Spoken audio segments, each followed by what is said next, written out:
Salve turma, meu nome é Igor Luz, sou o criador do Tudo é Finanças e hoje, com muita alegria, venho trazer para vocês o nosso primeiro quadro do canal, que é realizado em parceria com o Drops da Bolsa. Então, para quem não conhece o Drops da Bolsa, é uma plataforma de investimento que visa melhorar a experiência dos investidores. Qual que é a ideia? Imagine que você entendeu, chegou ao passo de entender que é importante você ser sócio de empresas, você ter empresas na sua carteira. Só que se você olha para o mercado brasileiro, vão ser mais ou menos 500 empresas. Então a primeira pergunta natural é por onde começar? E aí que entra o Drops da Bolsa. A gente vai facilitar essa jornada para vocês. Toda vez que vocês olharem qualquer tipo de influencer, ou quando vocês olharem eu aqui no canal falando sobre empresas, a opinião é enviesada. Pouco ou muito ela acaba sendo enviesada, porque nós temos crenças, temos opiniões, temos visões que são humanas e elas podem estar erradas.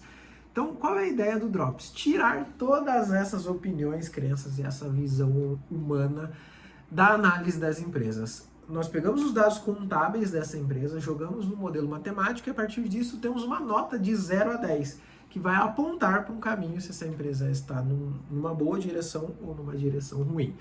Na descrição do vídeo eu vou deixar o link do Drops da Bolsa para que vocês conheçam a plataforma e comecem a navegar neste mundo de investimentos. E o nosso quadro, este primeiro quadro, ele sempre vai ser feito em parceria com o Drops da Bolsa e ele se chama Vencedores e Perdedores da Semana. Citando aqui a Bíblia, uma frase popular dita por Jesus, dai a César o que é de César, esta ideia do Vencedores e Perdedores, ela é inspirada no comentarista da ESPN, Anthony Curtis, comentarista de beisebol de futebol americano, que tem um quadro semanal no seu canal que traz os vencedores e perdedores da semana da NFL. Sou muito fã do canal, então deixo aqui o meu abraço para o Anthony Curtis, caso um dia ele veja este vídeo, tá dado o crédito. Mas antes de começar, eu preciso fazer alguns alinhamentos com vocês. Primeiro, nenhuma empresa citada nesse vídeo representa uma recomendação de compra ou venda da empresa. É apenas a nossa visão sobre o momento da empresa e se as notícias que apareceram elas são positivas ou negativas. E, importantíssimo, que a gente não trabalha com day trade. Então a ideia aqui não é comprar ou vender as ações, o foco será sempre no longo prazo, mas para que a gente seja investidores de longo prazo, que tem as empresas por 2, 3, 5, 10 anos, é importante que a gente entenda profundamente a empresa. E é isso que a gente vai fazer aqui a partir de agora. Então, sem mais delongas, vamos aos vencedores e perdedores da semana. O primeiro vencedor da semana é uma empresa que todo mundo conhece e que por muito tempo foi falada como uma queridinha da Bolsa de Valores. É a Magazine Luiza, que na semana passada subiu 14,72%. A Magazine Luiza é uma empresa que vem se valorizando desde novembro e continua apresentando uma forte alta. E o que explica essa alta da Magazine Luiza? Magazine Luiza é uma empresa de varejo. Ou seja, ela vende eletrodomésticos, ela vende diversos produtos, mas o foco é no varejo. O varejo, ele se beneficia de juros baixos. Pensa assim, quando os juros estão muito altos, é difícil você conseguir crédito, ou seja, é difícil você conseguir pegar dinheiro emprestado. Se você não pega dinheiro emprestado, você tende a gastar menos no varejo. Com a notícia de redução da taxa de juros futura nos Estados Unidos, o mercado espera que a taxa de juros ela baixe aqui também e as pessoas elas tenham mais acesso a crédito, as pessoas elas consigam comprar mais coisas. Se as pessoas estão comprando mais coisas, elas vão na Magazine Luiza, a Magazine Luiza vai vender mais, ela para de dar prejuízo, começa a dar lucro e tende a ser uma empresa mais valiosa. Então, primeira vencedor da semana é a Magazine Luiza. Falando ainda em aceleração da economia, a nossa segunda empresa também é beneficiada pela aceleração da economia. A empresa Localweb, uma empresa de tecnologia que subiu 11,43% só nessa semana. É importante destacar aqui, como eu falei para vocês na nossa introdução, o foco aqui é de longo prazo, ou seja, não importa se a ação ela vai se valorizar ou não tanto nessa semana, mas é importante as notícias que estão relacionadas e que explicam essa valorização ou não, para que a gente consiga fazer bons negócios. No mercado de ações é importante vocês terem dois focos, que vocês comprem boas empresas a bons valores. Essa, inclusive, é a ideia defendida por um dos maiores investidores americanos, o senhor Howard Marks, Então a ideia é que vocês foquem nas boas empresas e busquem oportunidades, bons momentos para entrar nessas empresas e ficar anos investindo nessas empresas. Então a Localweb, uma empresa de tecnologia, ela pode também ser beneficiada pela aceleração da economia. Pense assim, existem alguns setores que eles são mais resistentes à crise. Eu vou dar um exemplo para vocês bem simples: arroz e feijão. Quando há uma crise, as pessoas elas continuam consumindo arroz e feijão, gasolina, elas tendem a continuar consumindo itens básicos.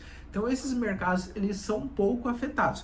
Por outro lado, nos momentos de euforia econômica, no momento que tá todo mundo com muito dinheiro, você não vai comer o dobro, o triplo ou 6 vezes mais feijão. Então, são empresas que elas também não surfam as altas. Diferente das empresas de varejo, como a Magazine Luiza, e diferente da Localweb, a segunda empresa que a gente traz aqui para vocês. Nosso terceiro vencedor é a Sabesp, uma empresa de saneamento do estado de São Paulo. E a explicação para os 6,48% de valorização da Sabesp é bem simples. Está avançando o processo de privatização. O mercado acredita muito, e é importante dizer que esse é um consenso do mercado, que as empresas privadas ou totalmente privadas, elas são mais eficientes do que as empresas públicas. E isso acontece porque as empresas privadas, elas tendem mais a focar no lucro, enquanto as empresas públicas, elas tendem mais a focar no benefício da sociedade, na gestão dos recursos para a sociedade. Então, quando uma empresa ela deixa de ser pública e se torna totalmente privada, como pode acontecer com o avanço da privatização da Sabesp, o mercado acredita que a empresa ela se tornará mais lucrativa. Ela dando mais lucro será uma empresa que será mais valorizada. Por isso que o mercado ele olha com bons olhos a maioria dos casos de privatização das empresas. Não vamos dizer todos. Outra empresa aqui é a nossa vencedora aqui, a empresa Hapvida. E o que explica a valorização ou ser uma vencedora na semana, a empresa Hapvida, é que os analistas de mercado, as principais empresas estrangeiras que olham para esse mercado, estão apontando para um bom custo-benefício da empresa. Então, se você olha todos os riscos que essa empresa corre, todos os benefícios que ela pode trazer, algumas empresas americanas, que são analistas, vou até trazer para vocês aqui, é o Goldman Sachs e o Morgan Stanley, que são empresas extremamente consolidadas no mercado, que têm um respeito muito grande do mercado, apontam para um bom custo-benefício. Como é que funciona no mercado para quem está começando a acompanhar esse mercado? A gente tem fortes analistas de mercado e existem empresas que elas ficam apontando, tá no momento legal para comprar essa empresa. As pessoas acreditam, pela credibilidade que essas empresas têm, tendem a comprar mais essas empresas. Ou ao contrário, ela fala assim, não é legal comprar essa empresa, a gente tem uma queda dessas empresas. Então, para quem está olhando para o mercado como um todo, é importante olhar para que essas empresas elas estão falando. A nossa última empresa vencedora aqui é uma empresa que teve uma semana muito agitada e que ela vem de um setor que é bem fervescente na Bolsa Brasileira, que é a 3R Petróleo. A empresa subiu 9,79%. Ela teve uma alta expressiva essa semana, mas a gente precisa destacar alguns pontos. E a gente até mostra que o mercado nem sempre ele é tão racional. Primeiro, foi aprovada a emissão de debêntures da empresa, ou seja, essa empresa está tomando dívida, ela está pegando mais dinheiro emprestado, e isso é um ponto de atenção, porque se ela pega uma dívida, ela vai pagar juros por essa dívida. Só que se ela, por exemplo, para que fique didático para vocês, imagine que ela pegue uma dívida de juros a 10%, mas com esse dinheiro investido, ela consegue fazer 20%, 30%. Isso é excelente para os acionistas. Mas imagine que, por outro lado, que o plano dela não deu certo, que ela pegue uma dívida a juros a 10% e o retorno desse valor investido dê 5%, 6%. Então, seria um risco muito grande. Toda vez que a empresa está muito endividada, a gente fica de olho. E uma das empresas, uma das grandes investidoras do mercado americano, a BlackRock, vendeu ações dessa empresa. Toda vez que a gente vê alguém grande vendendo ações dessa empresa, é importante a gente ficar de olho. Não é para sair correndo da empresa, mas é importante que a gente esteja atento aos movimentos de mercado. Por isso que é importante ter poucas ações na sua carteira para que você consiga acompanhar essas ações. O mercado é complexo mesmo. Eu sugiro que você tenha de 10 a 18 empresas, 18 no máximo, assim, 10 empresas é o ideal que você tenha uma carteira para que você consiga acompanhar essa carteira e não fique só escutando notícia daqui e aqui e as melhores da semana em todos esses pontos. Esses são os nossos vencedores da semana e agora a gente vai para os nossos perdedores. Mas antes de apresentar os perdedores da semana para vocês, é importante destacar que aqui não é clube de futebol. Ao contrário do quadro original, que trabalha times de futebol americano, aqui a ideia é que a gente comece a ter uma maturidade em pensamento de investidor. Vou dizer novamente, e vou ser repetitivo nesse ponto, é sempre o foco no longo prazo, mas é importante que a gente entenda quais empresas estão em bons momentos e quais empresas estão em maus momentos. E a gente tenta fazer isso de uma forma tanto quantitativa, apresentando para vocês as variações da semana, quanto o que explica essas variações. Porque muitas vezes a gente começa a olhar para as empresas e não consegue entender por que essa empresa está valorizando tanto ou por que ela está desvalorizando tanto. Agora a gente vai para as nossas perdedoras da semana. E a primeira perdedora da semana é a CSN, que caiu 8,78%. E esse é um ponto bem legal de destacar, porque basicamente o que o mercado está entendendo, que a CSN ela teve essa desvalorização porque é apenas uma correção de mercado. A empresa ela subiu mais de 70% nos últimos meses. Como que funciona no mercado? As pessoas vão começando a se interessar pela empresa, vão buscando mais e começam a comprar. Quanto mais pessoas querem comprar, menos pessoas querendo vender, o preço dessas ações ela tende a valorizar. É normal, é comum que depois de uma grande valorização a gente tenha uma correção. As pessoas, principalmente as pessoas que estão focadas no curto prazo, elas vão vender as suas ações e realizar os seus lucros, ou seja, vão colocar o seu dinheiro no bolso e as empresas que subiram muito, elas vão ter essas quedas mais normal no mercado. A gente vai focar na qualidade da empresa. Então, nossa primeira perdedora, a CSN, ela é apenas uma correção de mercado. Tem outras 3 perdedoras que elas têm a mesma explicação. Primeiro eu vou trazer 2 juntas, que é a empresa Gerdau e também a holding da empresa Gerdau. O que é a Gerdau? A Gerdau é uma metalúrgica, é uma empresa que trabalha principalmente com aço. E temos a holding da Gerdau, que é uma empresa que investe majoritariamente na Gerdau. São 2 empresas diferentes, as 2 estão listadas na Bolsa de Valores, mas elas estão sujeitas ao mesmo risco e elas têm basicamente o mesmo resultado. Então vão ser alguns detalhes operacionais na decisão de investir em Gerdau ou investir na holding da Gerdau. O que acontece basicamente quando você vai investir em Itaú ou Itaúsa. Por isso que é importante você entender a lógica de negócios das 2 empresas e é coerente ter uma delas só na carteira, decidir ou pela holding ou decidir pela metalúrgica mesmo, porque senão você vai ter 2 empresas ocupando o mesmo espaço na carteira. E o que explica a queda dessas 2 empresas? A Gerdau caiu 7,99%, enquanto a holding caiu 6,57%, elas vão ter uns riscos um pouco diferentes. É importante você... Opa, até enrolei aqui, fiquei nervoso.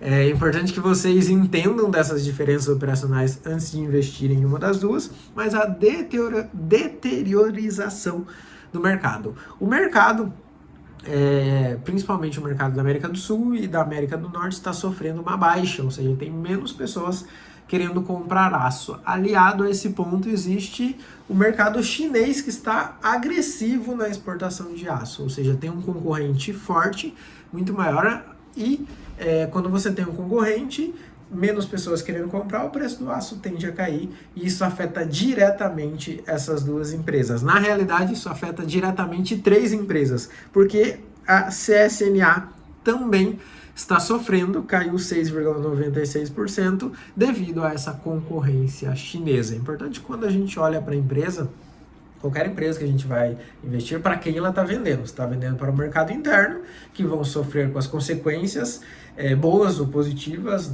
do governo brasileiro, por exemplo, ou quando é um mercado global, quando você é uma exportadora. Muitas vezes você nem olha para o mercado brasileiro, você olha o que está acontecendo no mercado externo e como isso vai afetar a empresa. Então essas 3 empresas elas estão sofrendo pela queda do aço e pela concorrência do mercado chinês. A última empresa que nós temos como perdedora, e essa, se você for olhar quantitativamente, a gente fala de valor de mercado, é uma grande perdedora, porque na semana passada ela teve uma desvalorização de 20%. Para ser mais exato, 20,69%. Se você, na segunda-feira, tivesse investido R$100 nessa empresa, para ficar mais dramático, se você tivesse investido R$100 mil, na sexta-feira você teria R$80 mil. Essa foi o tamanho da queda de MRV. É uma empresa que é uma construtora, e essa construtora ela teve uma queda grande porque o mercado está pessimista referente às operações da empresa. Existe uma revisão negativa para os resultados da empresa. Como é que funciona isso para quem está começando a acompanhar o mercado? A empresa ela vai divulgar os seus resultados, então ela vai mostrar suas receitas, suas despesas, se deu lucro ou prejuízo. Mas antes de divulgar esse resultado de forma oficial, a gente já tem uma previsão. A empresa vai atualizando os seus investidores se o cenário está legal ou se o cenário não está legal. E no caso da MRV, o cenário ele não está legal. A empresa pode ainda sofrer uma decisão governamental, que é a desoneração da folha de pagamento. Quando você é uma empresa de lucro presumido ou lucro real, sobre todo funcionário você precisa pagar 20% de previdência, 20% de INSS. Esse não é o valor que é descontado do funcionário. Esse valor é um valor que a empresa paga a mais, além do que ela desconta do funcionário. Mas para alguns setores, e os principais setores beneficiados por o que a gente chama de desoneração da folha de pagamento são os setores de tecnologia, principalmente as startups, e o setor de construção civil. Existe uma medida provisória, e eu coloco entre aspas provisória porque faz anos que é uma medida provisória, mas oficialmente é uma medida provisória, ao invés de você pagar esse 20% sobre toda a folha de pagamento, você paga um valor específico sobre o faturamento, que gira em torno de 1,5% a 5,5%, vai depender do setor que você está. Isso traz uma economia muito grande para as construtoras. E o governo, principalmente por meio do presidente da República, está fortemente brigando para que essa desoneração lá deixe de existir. Se essa desoneração lá deixa de existir, as empresas elas vão pagar muito mais impostos sobre a folha de pagamento, paga mais impostos e diminui o seu lucro. Então, essas são as perspectivas negativas sobre a MRV, uma empresa que ela se beneficia muito do programa Minha Casa Minha Vida, que dá dinheiro para a população, que dá crédito para a população para que ela consiga comprar a sua casa. Então é isso, esses são os vencedores e perdedores da semana. E agora eu pergunto para vocês, vocês são investidores de alguma dessas empresas? E para finalizar, eu venho fazer um convite para vocês. Para você que ainda não está na renda variável, eu vou te entregar as chaves para que você comece a investir. O evento vai acontecer no dia 23 de janeiro, às 20 horas. Se chama Entrega das Chaves, é um workshop totalmente online, gratuito. No famoso online gratuito, mas tem um detalhe também, ele é prático. Então vocês já vão sair de lá sabendo dar o primeiro passo em renda variável. Só que para isso vocês precisam se inscrever no nosso workshop e o link ele está aqui embaixo, é o primeiro link que aparece para vocês. Também para quem ficou até aqui, vou pedir para que curta o canal, para que esse conteúdo ele comece a chegar a mais pessoas e a gente torne cada vez mais acessível as informações e a mentalidade de investidor na Bolsa de Valores. E comenta para mim, tem mais algum vencedor ou perdedor que a gente esqueceu essa semana? Meu nome é Igor Luz e este é o Tudo é Finanças.